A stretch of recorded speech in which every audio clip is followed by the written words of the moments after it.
Welcome to Crime, Corruption, and Cocktails, the true crime podcast where we look at cases of corruption and negligence and examine their historical and cultural implications. Today, I'm drinking a glass of red wine. What do you have, Del? I am drinking an apple martini, and on this week's episode, we're going to look at the case of Randy Stair and his descent into madness, which resulted in a shocking murderous rampage. As a note, Randy was known as Andrew Blaze online. We will be using his given name in this episode. So who was Randy Stair? Randy Robert Stair was born on September 17, 1992 in Pennsylvania to Robert and Lorianne Starr. He had one younger brother named Jeremy. In his writings, he described himself as a shy kid and daydreamer who always wanted to be someone cool. He frequently saw himself as a character from a television show. Randy didn't have many friends, but one that he did make had a profound impact on his life. Matthew helped Randy get into video recording, and Randy said, quote, "When we would hang out, I could remember begging him to make videos with me. I didn't care what they were about. I just loved to record," end quote. Another friend, James, helped get Randy into YouTube and helped to motivate Randy to make his own content. Throughout his school years, although he would see his friends forming relationships, Randy never dated. Randy started YouTube in 2007 with several channels that were terminated due to copyright strikes. This did not stop Randy from pursuing his dream of being a YouTube star, and on June 9, 2008, he created Pioneers Production. The channel started off with vlogs and Let's Plays, but eventually would focus on sketch comedy. His sketches had recurring characters, including Froggy, Well, and Mr. Horsehead. These were all original productions, and this is when he started calling himself Andrew Blaze. In 2010, while still working on his YouTube career, Randy started working for Weis Market. 2013 was a pivotal year in Randy's life. He had a string of tragedies, including the loss of his grandfather and the fatal car crash of two of his friends. He then was in several accidents that resulted in Randy developing an obsession with death. His videos reflected this change and featured darker themes than what were typically present on his channel. Another significant moment was his reintroduction to the cartoon Danny Phantom. He grew an obsession with the character Ember McLain. Randy describes this moment by stating the following, quote, "Ember led me to rediscovering who I was," end quote. For those who are unfamiliar with the show and this character, Danny Phantom was a cartoon that ran on Nickelodeon for 3 seasons. It features the titular character saving his town from ghost attacks after becoming a ghost-human hybrid. The character Ember McLain is presented as a villainous musician who gains power when people say her name. Her anti-authority stance, along with the hypnotizing guitar strings, are used to attack the different characters in the show. His obsession with Ember McLain led to the creation of Ember's Ghost Squad, the EGS, and having mostly Ember-related content across his social media profiles. This included the creation of a YouTube channel in 2014. EGS was a fan fiction based on the character that allowed Randy to channel all of his sinister thoughts in this creation. This was coupled with Randy developing a hatred of people and the real world. His writing showed an increase in homicidal and suicidal thoughts. Ember's Ghost Squad went from a way to express his anger to what he felt was him. He stated, quote, "Everything with EGS just felt so familiar and was far beyond coincidental. It's where I've been sent from," end quote. The characters he had created in addition to Ember included Mackenzie, Rachel, Harmony, Froggy, Sydney, Alex, Celesta, Matilda, and Madison. Randy described these as, quote, "real souls who all lived and died on this planet," end quote. Mackenzie was his romantic interest, and he said she would talk to him and comfort him. Many of the quotes used have been from Randy's writing, which he started to document his thoughts on his life and his desire to attack the others. His writings also described his obsession with the Columbine school shooting and specifically his admiration of the perpetrators, Eric Harris and Dylan Klebold. During this time, Randy also struggled with gender dysphoria. He did not consider himself transgender, but did wear feminine clothing. He believed his soul was female and that he would be resurrected as a ghost girl when he died. He was opposed to therapy because, quote, he didn't think people would understand him, end quote. Randy began uploading his animated series based on Ember's Ghost Squad. This series was based around Ember and her friends recruiting other teenagers for their group and going on different adventures. On the evening of June 7th, 2017, Randy uploaded a video entitled The Quote-Unquote Westboro High Massacre. This video depicted a school shooting committed by the EGS characters along with a video that detailed the motive behind the real-life shooting he was about to commit. He also included a coin flip. The flip would decide his fate, according to Randy. Heads was taking his own life at his house, and Tails was murdering his coworkers at the supermarket and himself. He flipped it 5 times and got 3 tails. Randy arrived for his shift at Weis Market at 11 p.m. He went to the back of the store and blocked the emergency exit. He then started work as usual, stocking shelves and cleaning up the store. At 12:10 a.m., he sent out links to files and videos that described his plans via his Twitter account. He then blocked the other exits of the store and locked the automatic door at the entrance. He had concealed 2 pump-action shotguns and killed 3 of his coworkers, Victoria Brong, Brian Hayes, and Terry Lee Sterling. Another employee, Kristen Newell, had not heard the shooting due to using headphones as she worked. CCTV showed Andrew standing behind her and then walking to another aisle. He then shot multiple propane tanks, which failed to explode. During this time, Kristen realized what was happening and escaped the store by removing the display and breaking the glass door. She ran into the bushes and called 911. After firing more shots at random items in the store, Randy went to the deli section and died via a self-inflicted gunshot wound. Jenny, what are your thoughts on this case? I don't remember hearing about this when it was happening, and it really wasn't that long ago. I think it's a very obvious display of mental illness, and I know we're going to talk about this, but creating a fantasy escapist world for yourself and just getting so far drawn into that. Something that really stands out to me is him flipping a coin. And, it's as simple as that. I'm either going to kill myself or I'm going to kill other people too. That's really upsetting. And it feels so arbitrary. I think he did definitely want attention to an extent. And that's, I think, part of why he committed these murders. And I guess anybody that is posting videos to YouTube wants some type of attention, whether it's for a positive or a negative reason. And I think we really see that with Randy. What are your thoughts? I definitely agree with you. I think when looking at his writings, it just screamed that he really didn't have complete control over what was going on. Not trying to reduce his culpability, as he is absolutely 100% responsible for what was happening, but his writings speak to someone who felt like they had no reason to go on, no reason to even like humanity.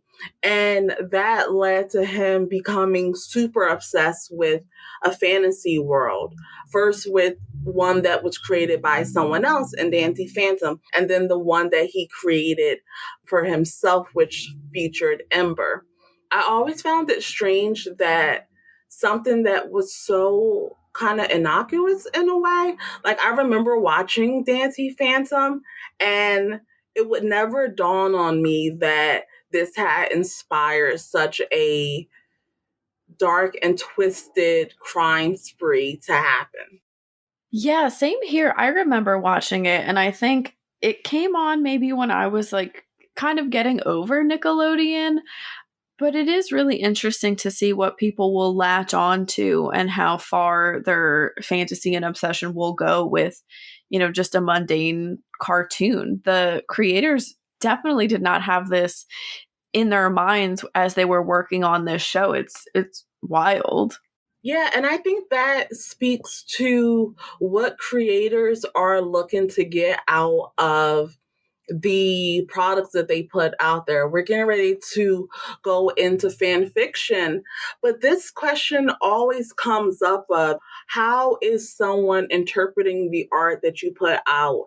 And does someone bear responsibility for how people interpret the art that they put out? I would lean towards no. People are going to feel how they feel about what you put out, and they're going to be able to form their own stories. But I guess my question for you is, do you think that artists should be careful in how they are presenting their art so that it's not used for nefarious purposes?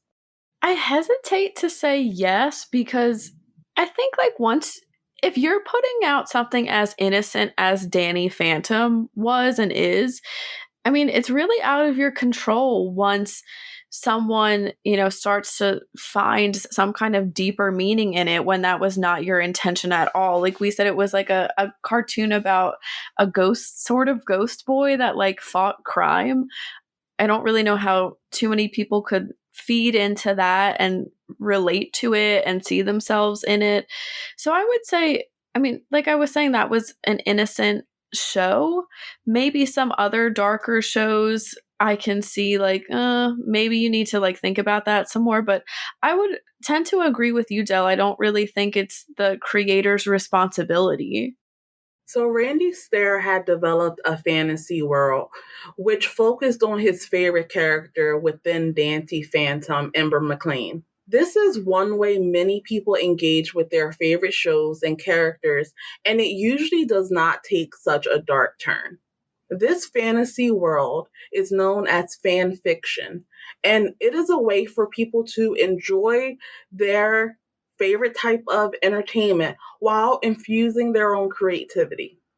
Fan fiction is a type of writing in an amateur capacity that is created by fans unauthorized but based on existing works of fiction. It uses copyrighted characters, settings, and other intellectual properties. It's rarely professionally published and typically is not monetized, as this may infringe on the original author's copyright, depending on the jurisdiction and on legal questions such as whether or not it qualifies as fair use. Fan fiction is often written and published within circles of fans and therefore would usually not cater to readers who have no knowledge of the original fiction. The term fan fiction has been used in print as early as 1939.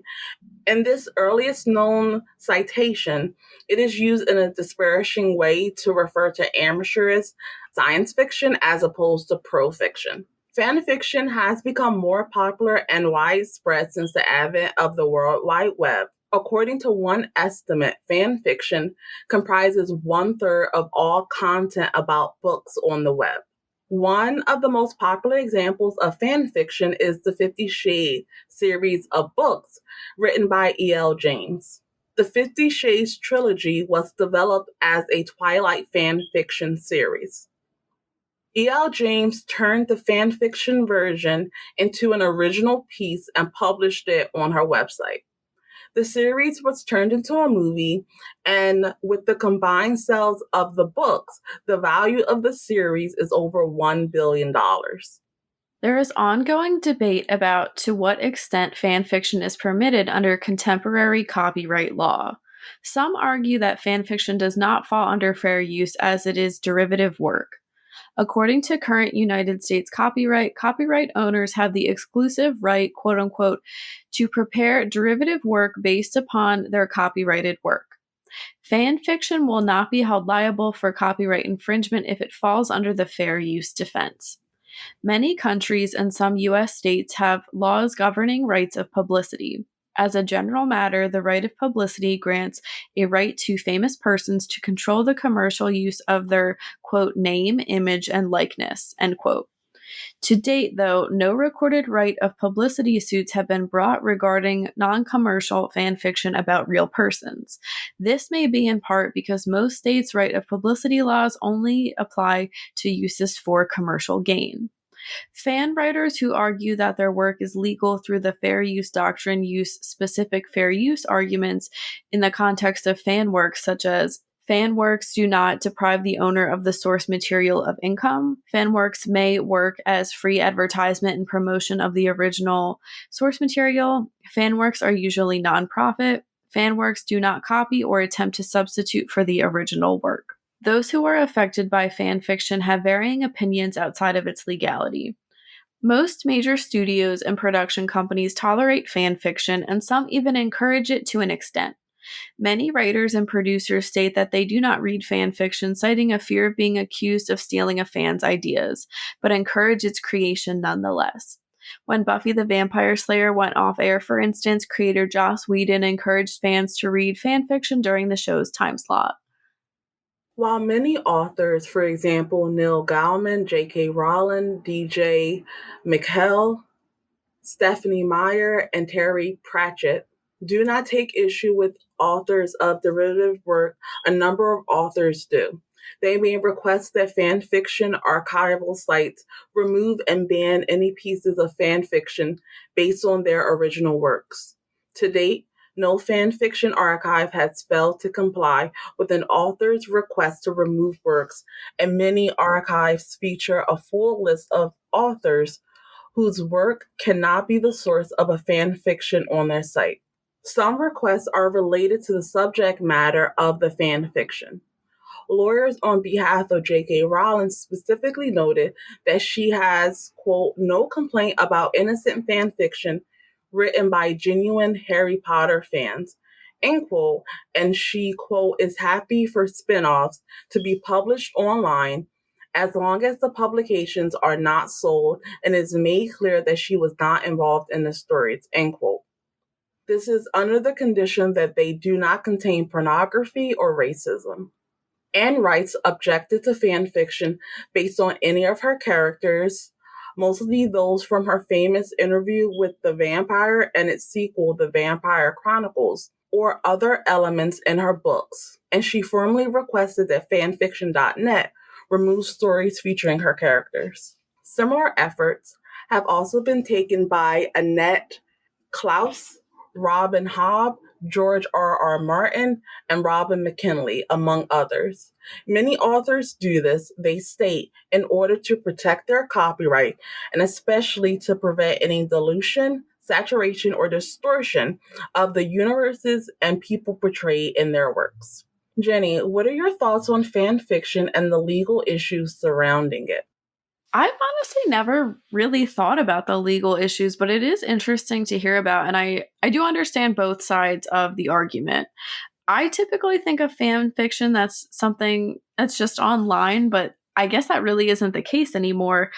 And I do agree with what some of the points that the writers are saying, that it's usually nonprofit and that they don't copy or attempt to substitute for the original work. I think that is pretty understood in most fan fiction that I've seen, and I don't think it should really warrant legal action. The whole thing kind of reminds me of, I'm sure some people have heard of Disney suing daycares for use of their characters in like a mural wall at the daycare, or Taylor Swift suing Etsy for making fan-made merchandise.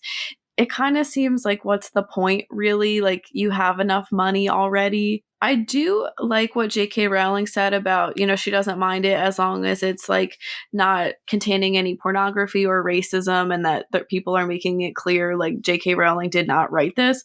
But I do also understand where these other authors are coming from by saying it can distort the universes that they've created.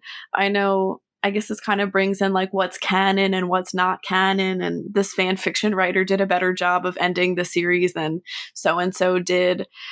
So I think it's interesting, and I would like to see where more of this goes in the future. I know we gave E.L. James and 50 Shades of Grey as an example. I mean, if you read that, it's not obvious to me that it is inspired by Twilight. So I think, like that's perfectly fine to use that as an inspiration for your story. What about you?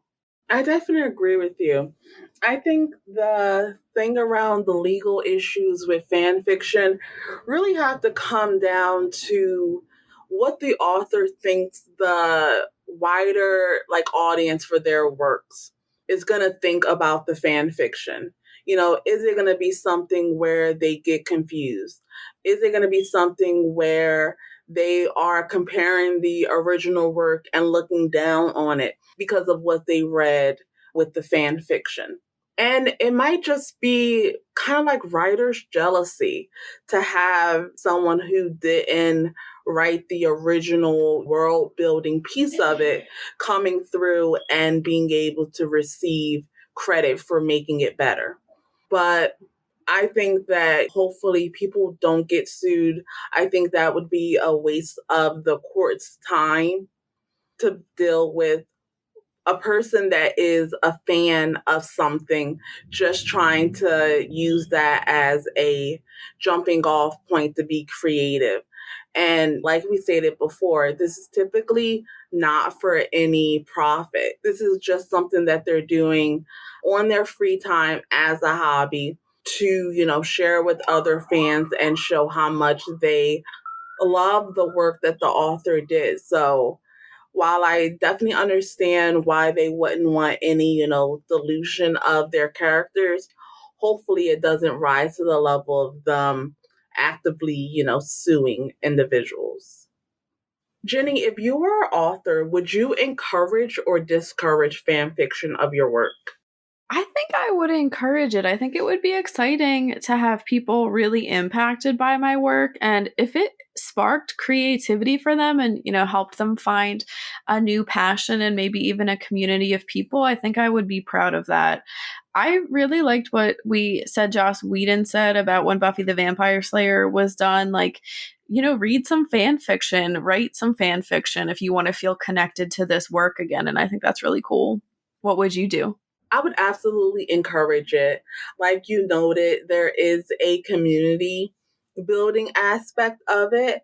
And I think that fan fiction is a great way to be able to organically connect to other people that share your passion for a particular thing. Like I stated in a previous episode, I'm a wrestling fan. And one thing that we wrestling fans do a lot is what's termed fantasy booking. And fan fiction is a similar concept where you're taking something that already exists and you are infusing your own creativity, your own experiences, and what you want to see out of those characters. And as an author, I would definitely want people to do that because especially if it's a series that I'm continuing, people constantly engaging with it beyond the initial reading of the book, they're the ones that are going to make sure that they come back and read the subsequent editions. And, that would absolutely help me and motivate me to continue to put out great work. So I definitely wouldn't have a problem with it. I think I would definitely take like a J.K. Rowling approach where, I wouldn't want anything that is, racism or homophobia or anything like that included in it. But just creating additional worlds and showing the characters in a different stage of their life than the ones that I write for them, I would absolutely enjoy reading that. Randy Stair could be described as having an identity crisis in addition to the multitude of other issues he was suffering through. There are various levels of identity crises, and how people attempt to handle this varies. According to Merriam-Webster, identity crisis is defined as personal psychosocial conflict, especially in adolescence, that involves confusion about one's social role and often a sense of loss of continuity to one's personality. This term was coined by psychologist Erik Erikson when he described the 8 stages of psychosocial development. At each stage, there is a virtue and an existential question connected to a significant relationship from which the person seeks to navigate the psychosocial crisis. Events that disrupt that can cause a significant negative impact on a person's life, including their sense of identity and sense of well being. As with many psychological theories, there are many moving parts, and we will link more information below for those that want to explore this theory in further detail. Identity crises are usually caused by stressors or big changes in a person's life. While an identity crisis is not a diagnosable condition, there are some signs that someone may be experiencing it. A person is questioning who they are. This questioning is causing great personal conflict. There was a big change that affected your sense of self, and a person is searching for more meaning, reason, or passion in their life. Experiencing an identity crisis can lead to a sharp decline in someone's mental health, including depression. Although the stressors related to identity crises are usually considered bad, this is not always the case. Any major life change can cause someone to question their place in this world. Some examples include getting married, getting divorced or separated, moving, experiencing a traumatic event, losing a loved one, losing a job or getting a new one, a new health issue, or a change in a chronic condition.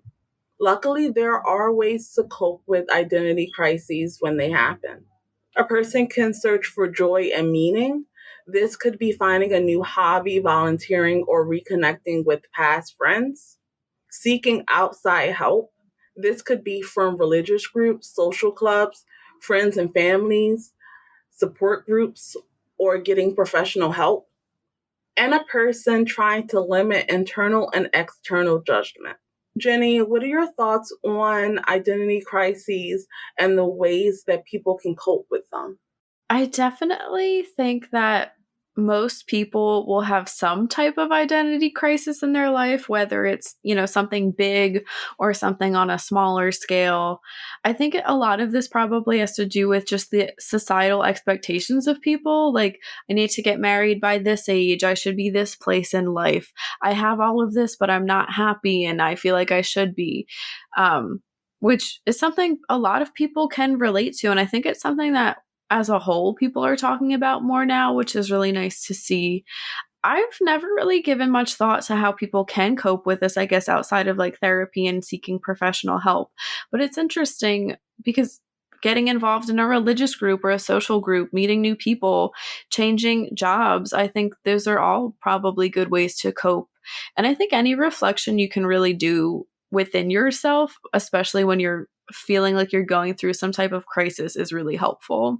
What do you think? I definitely agree with you. I think that when I originally started looking at this topic, I kind of associated it with like either teenagers or kind of like that stereotypical male going through a midlife crisis and he gets a convertible and tries to get a new wife and gets hair plugs. I kind of had those stereotypes in my mind. But then looking at it, it's just anything that makes you do a major shift or changes how you relate to someone or other people. And I can definitely understand why someone would have identity crisis when you don't know what the future is going to hold. You don't know exactly how you're going to fit into things or how people may interpret a change that happened in your life, especially if it's one that you have some control over. I do think it's good that people are able to seek outside help and that there's so many different avenues. I think it really just depends on the person, which one works best for you. Like if you're not very religious, then going to church probably is not going to help you as much, but maybe going to a support group would. If you're someone that has a large network of friends and family, that might be the best for you. I always think when it comes to strategies for coping with things, giving people a lot of different options helps because people are able to make it fit into who they are and what has worked for them in the past. I think that when looking at this and Randy Stair, I guess I just wonder, like, what could have helped him because he was so isolated.